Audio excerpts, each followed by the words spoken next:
Tinatayang mahigit 1 milyong pisong halaga ng fully grown marijuana plants ang winasak ng mga tauhan ng Benguet PNP sa matagumpay na operasyon sa bayan ng Kibungan, Benguet. Narito ang report mula kay Patrolwoman Melba Langbis. Sa patuloy na malawakang kampanya kontra illegal na droga, tinatayang 1,136,036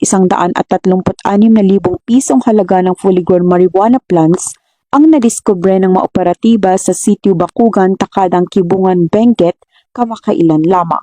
Ayon kay Police Colonel Lambert A. Suerte, Provincial Director ng Benguet Police Provincial Office, ang operasyon ay nasa katuparan sa pagtutulungan ng maoperatiba sa pangunguna ng 1st Provincial Mobile Force Company, Kibungan Municipal Police Station, Regional Intelligence Division, Philippine Drug Enforcement Agency Cordillera at iba pang unit ng kapulisan.